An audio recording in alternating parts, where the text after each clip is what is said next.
നമസ്കാരം. എടപ്പാൾ ഉപജില്ലയുടെ USS പരിശീലന ക്ലാസ്സിലേക്ക് എല്ലാ വിദ്യാർത്ഥികൾക്കും സ്വാഗതം. ഇന്ന് നാം 6ാം ക്ലാസ്സിലെ സാമൂഹ്യശാസ്ത്രം വിഷയത്തിൽ 1ാം യൂണിറ്റ് മധ്യകാല ഇന്ത്യയും അധികാര കേന്ദ്രങ്ങളും ഈ പാഠഭാഗത്തിനെ കുറിച്ചാണ് ചർച്ച ചെയ്യുന്നത്. ഈ അധ്യായവുമായി ബന്ധപ്പെട്ട 5 ചോദ്യങ്ങൾ ഇന്ന് രാവിലെ നിങ്ങൾക്ക് ലഭിച്ചിട്ടുണ്ടാകുമല്ലോ. അതിന്റെ ഉത്തരം എല്ലാവർക്കും കിട്ടിയിട്ടുണ്ടാകുമല്ലോ. ഇനി നമുക്ക് ഉത്തരങ്ങളുടെ വിശദാംശങ്ങളിലേക്ക് കടക്കാം. ഇന്ത്യയിലെ മധ്യകാലഘട്ടം CE 8ാം നൂറ്റാണ്ട് മുതൽ 18ാം നൂറ്റാണ്ട് വരെയാണ്. CE 750 മുതൽ CE 1000 ആണ്ട് വരെയുള്ള കാലഘട്ടത്തിൽ ഇന്ത്യയിൽ നിരവധി സാമ്രാജ്യ ശക്തികൾ വളർന്നു വന്നിരുന്നു. അതായത് തെക്കേ ഇന്ത്യയിലും വടക്കേ ഇന്ത്യയിലും ഡെക്കാൻ പ്രദേശത്തും പശ്ചിമേന്ത്യയിലുമായി നിരവധി അധികാര കേന്ദ്രങ്ങൾ ഉണ്ടായിരുന്നു. ഈ സാമ്രാജ്യ ശക്തികൾ തമ്മിൽ അധികാരത്തിനു വേണ്ടി നിരന്തരം യുദ്ധങ്ങളിൽ ഏർപ്പെട്ടിരുന്നു. അതായത് ശക്തനായ ഒരു ഭരണാധികാരിയുടെ കീഴിൽ ഒരു പ്രദേശം ശക്തി പ്രാപിക്കുകയും അതിന്റെ അധികാരം സമീപ പ്രദേശങ്ങളിലേക്ക് കൂടി വ്യാപിപ്പിച്ച് ഒരു സാമ്രാജ്യമായി മാറുകയും ചെയ്യും. ഇത്തരത്തിൽ മധ്യകാല ഇന്ത്യയിൽ നിലനിന്നിരുന്ന ചില പ്രധാന അധികാര കേന്ദ്രങ്ങളും അവയുടെ ഭരണാധികാരികളും അധികാര കേന്ദ്രങ്ങളുമാണ് നാം ഈ അധ്യായത്തിൽ പഠിക്കുന്നത്. USS പരീക്ഷയ്ക്ക് നിരവധി ചോദ്യങ്ങൾ ഈ പാഠഭാഗവുമായി ബന്ധപ്പെട്ട് വരാൻ സാധ്യതയുണ്ട്. നമുക്ക് ചോദ്യങ്ങളിലേക്ക് കടക്കാം.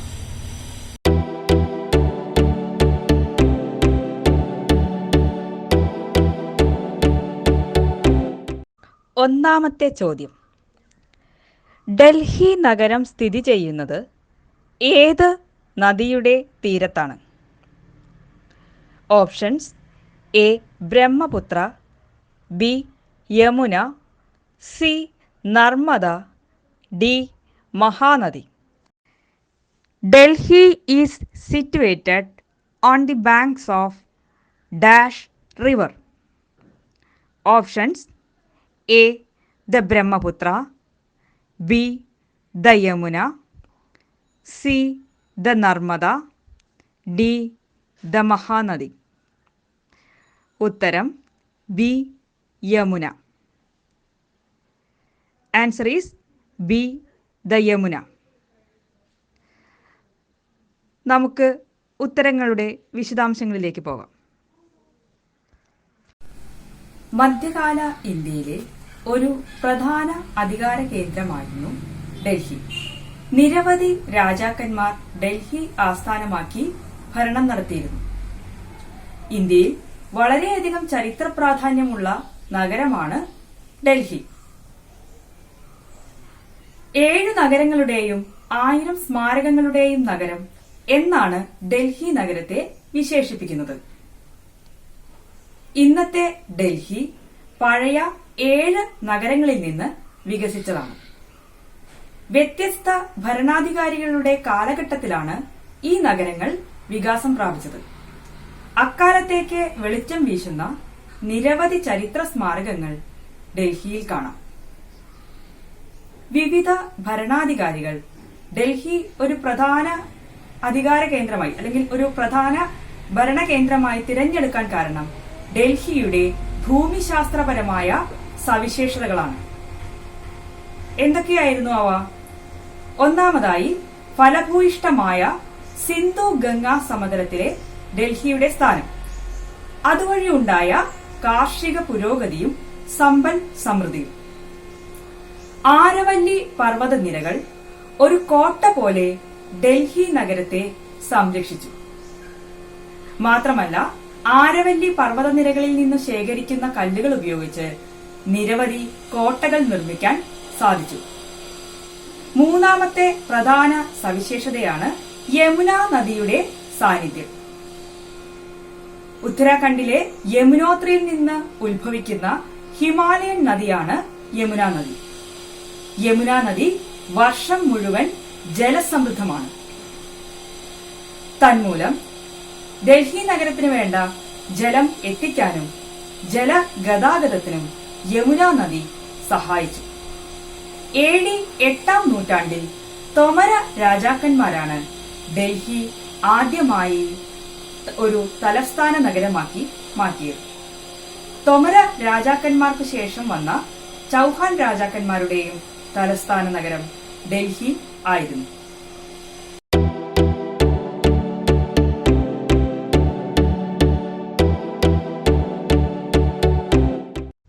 രണ്ടാമത്തെ ചോദ്യം, താഴെ പറയുന്നവയിൽ മംലൂക്ക് വംശജനല്ലാത്ത ഭരണാധികാരി ആര്? Options: A. Qutbuddin Aibak, B. Khizr Khan, C. Iltutmish, D. Balban. Question number 2. Name the ruler who is not belongs to Mamluk dynasty. Options: A. Qutbuddin Aibak, B. Khizr Khan, C. Iltutmish, D. Balban. ഉത്തരം B. ഗിസിർ ഖാൻ.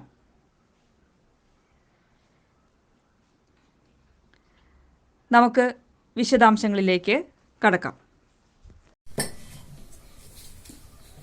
CE 1000 ആണ്ട് മുതൽ CE 1200 വരെയുള്ള കാലഘട്ടത്തിൽ ഇന്ത്യ നിരവധി വിദേശ ആക്രമണങ്ങൾ നേരിടേണ്ടി വന്നു. മധ്യകാല ലോകത്തിലെ ചില സുപ്രധാന മാറ്റങ്ങളെക്കുറിച്ച് നാം 7-ാം ക്ലാസ്സിലെ 1-ാം യൂണിറ്റിൽ പഠിച്ചിട്ടുണ്ടായിരുന്നല്ലോ. മധ്യകാല ലോകത്ത് നിലനിന്നിരുന്ന ചില പ്രധാന സാമ്രാജ്യ ശക്തികളായിരുന്നു റോമ സാമ്രാജ്യം, അറേബ്യൻ സാമ്രാജ്യം, ഓട്ടോമൻ തുർക്കികളുടെ ഓട്ടോമൻ സാമ്രാജ്യം, മംഗോളിയൻ സാമ്രാജ്യം എന്നിവ. റോമുമായും അറബികളുമായും ഇന്ത്യക്കാർക്ക് മികച്ച വാണിജ്യ ബന്ധങ്ങൾ ഉണ്ടായിരുന്നു. ഇതുമൂലം ധാരാളം വിദേശ നാണ്യം ലഭിക്കുകയും ചെയ്തിരുന്നു. CE 9-ാം നൂറ്റാണ്ടോടുകൂടി അറേബ്യൻ സാമ്രാജ്യത്തിന്റെ തകർച്ച ആരംഭിച്ചു. പിന്നീട് ചില തുർക്കി ഗോത്രവർഗക്കാർ ശക്തി പ്രാപിക്കുകയും തുർക്കി സാമ്രാജ്യം സ്ഥാപിതമാവുകയും ചെയ്തു. അക്കാലത്ത് തന്നെ മംഗോളിയൻ സാമ്രാജ്യവും വളർച്ച പ്രാപിച്ചു വന്നു. ഈ സാമ്രാജ്യ ശക്തികൾ തമ്മിൽ അധികാരത്തിനു വേണ്ടി വളരെ ശക്തമായ മത്സരം തന്നെ ഉണ്ടായിരുന്നു. ഇത്തരം യുദ്ധങ്ങൾക്ക് വേണ്ടിയുള്ള ധനസമാഹരണത്തിനായി അവർ ഇന്ത്യയെ ആക്രമിക്കുകയും ഇന്ത്യയുടെ ക്ഷേത്രങ്ങളിലും മറ്റും കേന്ദ്രീകരിച്ചിട്ടുണ്ടായിരുന്ന അളവറ്റ സമ്പത്ത് കൈക്കലാക്കുകയും ചെയ്തു. യുദ്ധക്കവർച്ചകളായിരുന്നു ഇത്തരം ആക്രമണങ്ങളുടെ പ്രധാന ലക്ഷ്യം. മധ്യ പൂർവ ഏഷ്യയിൽ വളരെ ശക്തമായ മത്സരം നടന്നിരുന്നതിനാൽ ഘോറിലെ മുഹമ്മദിന്റെ ശ്രദ്ധ ഇന്ത്യയിലേക്ക് തിരിയുകയും അദ്ദേഹത്തിന്റെ സാമ്രാജ്യം ഇന്ത്യയിലേക്ക് വ്യാപിപ്പിക്കുന്നതിന് വേണ്ടി ശ്രമിക്കുകയും ചെയ്തു. അദ്ദേഹം ഡൽഹി ആക്രമിക്കുകയും ചൗഹാൻ ഭരണാധികാരിയായിരുന്ന പൃഥ്വിരാജ് ചൗഹാനെ തോൽപ്പിച്ച് ഡൽഹിയുടെ ആധിപത്യം പിടിച്ചെടുക്കുകയും ചെയ്തു. തുടർന്ന് അദ്ദേഹത്തിന്റെ സേനാനായകനായ കുതുബുദ്ദീൻ ഐബക്ക് ഡൽഹി ആസ്ഥാനമാക്കി ഭരണം ആരംഭിച്ചു. CE 1206-ാം ആണ്ടോടെ ഡൽഹി ആസ്ഥാനമാക്കി കുതുബുദ്ദീൻ ഐബക്ക് ഭരണം ആരംഭിച്ചു. ഘോറിലെ മുഹമ്മദിന്റെ അടിമയായിരുന്നു കുതുബുദ്ദീൻ ഐബക്ക്. ഇദ്ദേഹത്തിന്റെ രാജവംശം അടിമ വംശം അല്ലെങ്കിൽ മംലൂക്ക് വംശം എന്നറിയപ്പെട്ടു.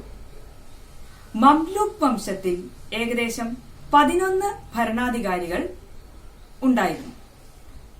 മംലൂക്ക് വംശത്തെ തുടർന്ന് ഖൽജി വംശം, തുഗ്ലക് വംശം, സയ്യിദ് വംശം, ലോധി വംശം എന്നീ രാജവംശങ്ങൾ ഇന്ത്യ ഭരിച്ചു. സിഇ 1206 മുതൽ സിഇ 1526 വരെ ഇന്ത്യ ഭരിച്ച രാജാക്കന്മാർ, ഡൽഹി ആസ്ഥാനമാക്കി ഇന്ത്യ ഭരിച്ചവരാണ് സുൽത്താൻമാർ. തുർക്കി വംശ പാരമ്പര്യമുള്ളവരായിരുന്നു സുൽത്താൻമാർ. ഇവരുടെ ഭരണകാലം സൽത്തനത്ത് ഭരണകാലം എന്ന് അറിയപ്പെട്ടു. സൽത്തനത്ത് ഭരണകാലത്തെ ഭരണാധികാരികളും അവരുടെ പ്രത്യേകതകളും ഈ ഭാഗത്തു നിന്ന് USS പരീക്ഷയ്ക്ക് നമുക്ക് നിരവധി ചോദ്യങ്ങൾ പ്രതീക്ഷിക്കാവുന്നതാണ്. മംലൂക്ക് വംശത്തിലെ പ്രധാന ഭരണാധികാരികളായിരുന്നു കുത്തുബുദ്ദീൻ ഐബക്ക്, ഇൽത്തുമിഷ്, ബാൽബൻ എന്നിവർ. ഇൽത്തുമിഷിന്റെ കാലഘട്ടത്തിൽ ഉത്തരേന്ത്യ മുഴുവനായും സൽത്തനത്ത് ഭരണത്തിന് കീഴിലായി. അദ്ദേഹം ഒരു ഏകീകൃത നാണയ വ്യവസ്ഥ ആരംഭിച്ചു. തങ്ക, ജിതൽ എന്നിവയായിരുന്നു അദ്ദേഹത്തിന്റെ കാലഘട്ടത്തിലെ നാണയങ്ങൾ. സൽത്തനത്ത് കാലത്തെ ഏക വനിതാ ഭരണാധികാരിയായിരുന്നു സുൽത്താന റസിയ. ഇൽത്തുമിഷിന്റെ പുത്രിയായിരുന്നു സുൽത്താന റസിയ. തുടർന്ന് വന്ന ഖൽജി രാജവംശത്തിലെ മികച്ച ഭരണാധികാരിയായിരുന്നു അലാവുദ്ദീൻ ഖൽജി. അദ്ദേഹം തന്ത്രപ്രധാനമായ ഗുജറാത്ത് കീഴടക്കുകയും അതിന്റെ ഫലമായി ഗുജറാത്തിൽ നിരവധി തുറമുഖങ്ങളുണ്ടായിരുന്നു. ഈ തുറമുഖങ്ങൾ വഴി ഇറാനിൽ നിന്നും ഇറാഖിൽ നിന്നും മികച്ച ഇനം കുതിരകളെ ഇറക്കുമതി ചെയ്യാൻ അദ്ദേഹത്തിന് സാധിച്ചു. ഇത് അദ്ദേഹത്തിന്റെ സേനയെ ശക്തിപ്പെടുത്തി. അദ്ദേഹത്തിന്റെ അധികാരം ഡൽഹിയിൽ നിന്ന് ദക്ഷിണേന്ത്യയിലേക്ക് വ്യാപിപ്പിക്കാൻ അദ്ദേഹത്തിന് സാധിച്ചു. ദക്ഷിണേന്ത്യയിലെ ചില പ്രദേശങ്ങൾ ഒഴിച്ച് ബാക്കി ഇന്ത്യയിലെ മിക്ക ഭാഗങ്ങളും സൽത്തനത്ത് സാമ്രാജ്യത്തിന്റെ കീഴിലായി. തുഗ്ലക് ഭരണകാലത്തും ഏകദേശം ദക്ഷിണേന്ത്യയിലെ ചില ഭാഗങ്ങൾ ഒഴിച്ച് മുഴുവനായും ഇന്ത്യൻ ഉപദ്വീപിലെ മുഴുവൻ ഭാഗങ്ങളും സൽത്തനത്ത് ഭരണത്തിന്റെ കീഴിലായി.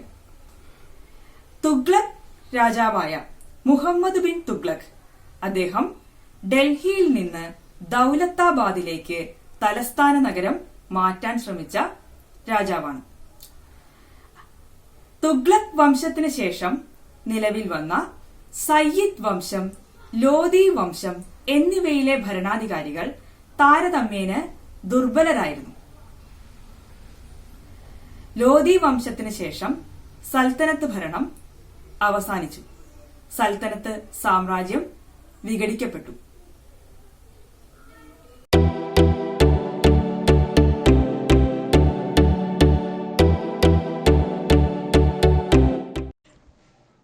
മൂന്നാമത്തെ ചോദ്യം, മൻസബ്ദാരി സമ്പ്രദായം ആവിഷ്കരിച്ച മുഗൾ ഭരണാധികാരി.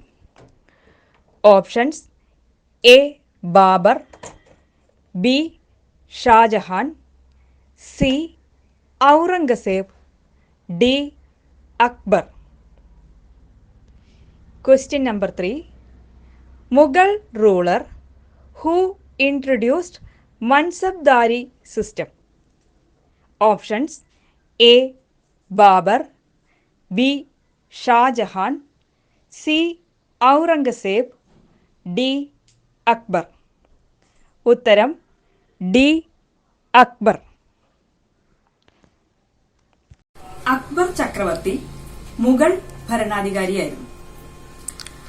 1526 പാനിപ്പത്തിൽ വച്ചു നടന്ന യുദ്ധത്തിൽ കാബൂളിലെ ഭരണാധികാരിയായ ബാബർ സൽത്തനത്ത് ഭരണാധികാരിയായിരുന്ന ഇബ്രാഹിം ലോധിയെ തോൽപ്പിക്കുകയും ഡൽഹിയിൽ ആധിപത്യം നേടുകയും ചെയ്തു.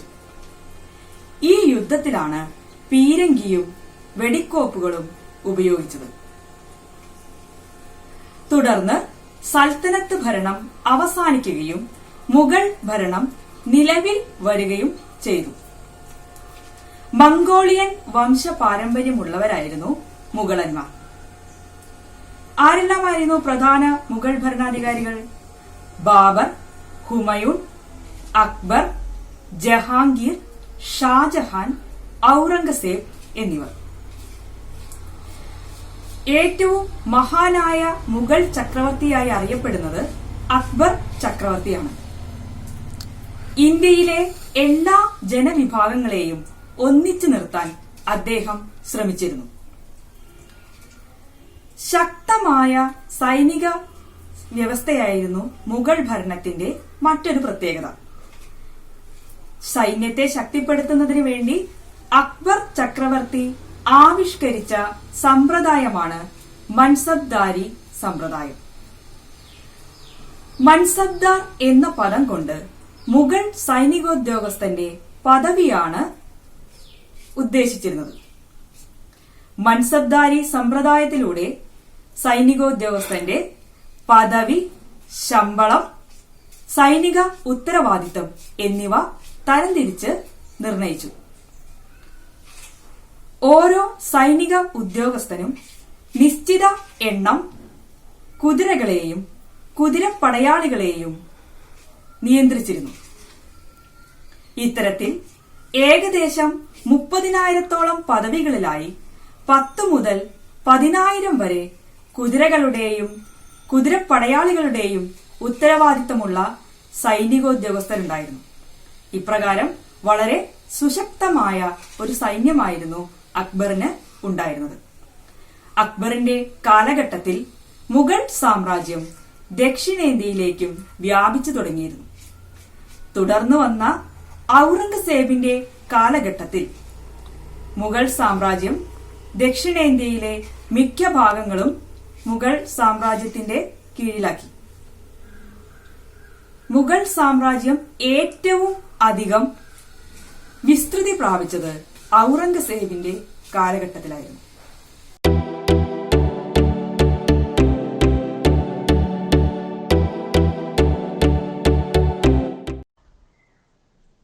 നാലാമത്തെ ചോദ്യം, ഏത് ഫലഭൂയിഷ്ഠ പ്രദേശത്തെ ആധിപത്യത്തിനു വേണ്ടിയായിരുന്നു ഭാമിനി രാജാക്കന്മാരും വിജയനഗര ഭരണാധികാരികളും നിരന്തരം യുദ്ധത്തിൽ ഏർപ്പെട്ടിരുന്നത്? Options: A Raichur, B Kuthur, C Chittoor, D Nellore. Question number 4. Which fertile land was the major cause of dispute between Bhamini and Vijayanagara rulers? ഉത്തരം എ റേച്ചൂർ. മധ്യകാലഘട്ടത്തിൽ ദക്ഷിണേന്ത്യയിൽ ശക്തി പ്രാപിച്ച 2 സാമ്രാജ്യങ്ങളായിരുന്നു വിജയനഗര സാമ്രാജ്യവും ഭാമിനി സാമ്രാജ്യവും. ഹരിഹരൻ, ബുക്കൻ എന്നീ 2 സഹോദരന്മാരാണ് CE 14-ാം നൂറ്റാണ്ടിൽ വിജയനഗര സാമ്രാജ്യം സ്ഥാപിച്ചത്. വിജയനഗര സാമ്രാജ്യത്തിലെ ഏറ്റവും ശക്തനായ ഭരണാധികാരിയായിരുന്നു കൃഷ്ണദേവരായ. ഇതേ കാലഘട്ടത്തിൽ തന്നെയാണ് ഭാമിനി സാമ്രാജ്യവും വളർച്ച പ്രാപിച്ചത്.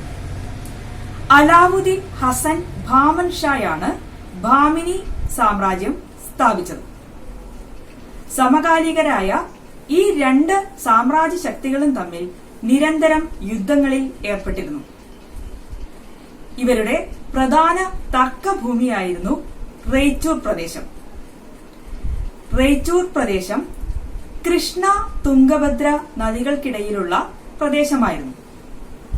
വളരെ ഫലഭൂയിഷ്ഠമായ റേച്ചൂർ പ്രദേശം ദക്ഷിണേന്ത്യയുടെ നെല്ലറ എന്ന് അറിയപ്പെട്ടിരുന്നു. സമ്പൽ സമൃദ്ധിയും വിഭവ സമൃദ്ധിയും മൂലം സമ്പന്നമായിരുന്നു ഈ പ്രദേശം. കൃഷ്ണദേവരായരുടെ കാലഘട്ടത്തിൽ റേച്ചൂർ പ്രദേശത്തിന്റെ ആധിപത്യം വിജയനഗര സാമ്രാജ്യത്തിനായിരുന്നു. പിന്നീട് തളിക്കോട്ട യുദ്ധത്തിലൂടെ ഭാമിനി രാജാക്കന്മാർ റേച്ചൂർ പ്രദേശത്തിന്റെ ആധിപത്യം തിരിച്ചുപിടിച്ചു. ഇതോടെ വിജയനഗര സാമ്രാജ്യത്തിന്റെ തകർച്ചയും ആരംഭിച്ചു.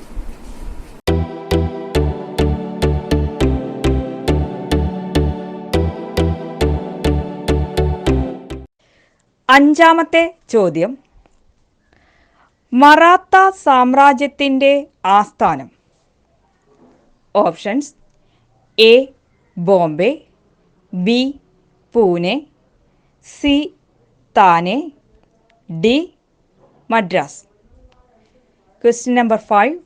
Which was the capital of Maratha Kingdom? Options: A. Bombay, B. Pune, C. Thane, D. Madras. ഉത്തരം ഓപ്ഷൻ ബി, പൂനെ. CE 17-ാം നൂറ്റാണ്ടിൽ പശ്ചിമേന്ത്യയിൽ വളർന്നുവന്ന പ്രധാന സാമ്രാജ്യമായിരുന്നു മറാത്ത സാമ്രാജ്യം. മറാത്ത സാമ്രാജ്യത്തിന്റെ ആസ്ഥാനം പൂനെ ആയിരുന്നു. മറാത്ത സാമ്രാജ്യത്തിലെ ഏറ്റവും ശക്തനായ ഭരണാധികാരി ശിവജി ആയിരുന്നു. മറാത്ത സാമ്രാജ്യത്തിന്റെ ഏകീകരണത്തിന് അദ്ദേഹം പ്രധാന പങ്കുവഹിച്ചു. ശിവജി ഛത്രപതി എന്ന സ്ഥാനപ്പേര് സ്വീകരിച്ചു. മറാത്ത സാമ്രാജ്യം ഒരു പ്രബല ശക്തിയായി വളരുന്നതിന് സഹായിച്ചത് ആ പ്രദേശത്തിന്റെ ഭൂമിശാസ്ത്രപരമായ സവിശേഷതകളാണ്. വിന്ധ്യ സത്പുര പർവ്വതങ്ങളും നർമ്മദ താപ്തി നദികളും മറാത്ത പ്രദേശത്തെ സമീപ പ്രദേശങ്ങളിൽ നിന്ന് വേർതിരിച്ചു. മാത്രമല്ല, പ്രകൃതിദത്തമായ ഒരു സംരക്ഷണവും നൽകി. മറാത്ത പ്രദേശത്തെ മറ്റൊരു സവിശേഷതയായിരുന്നു ഫലഭൂയിഷ്ടമായ കൊങ്കൺ പ്രദേശം. ഇതുമൂലം കാർഷിക അഭിവൃദ്ധിയും സമ്പൽ സമൃദ്ധിയും ഉണ്ടായി. മറാത്ത പ്രദേശത്തിന്റെ ഭാഗമായിരുന്ന ഗോവൻ തുറമുഖത്തിലൂടെ മികച്ച ഇനം കുതിരകളെ ഇറക്കുമതി ചെയ്യാൻ സാധിച്ചിരുന്നു. ഇതും സൈന്യത്തെ ശക്തിപ്പെടുത്തുന്നതിന് സഹായിച്ചു. മറാത്തകൾക്ക് ശക്തമായ കരസേനയും നാവികസേനയും ഉണ്ടായിരുന്നു. ഇത് മറാത്ത സാമ്രാജ്യത്തിന്റെ വിപുലീകരണത്തിന് സഹായിച്ചു.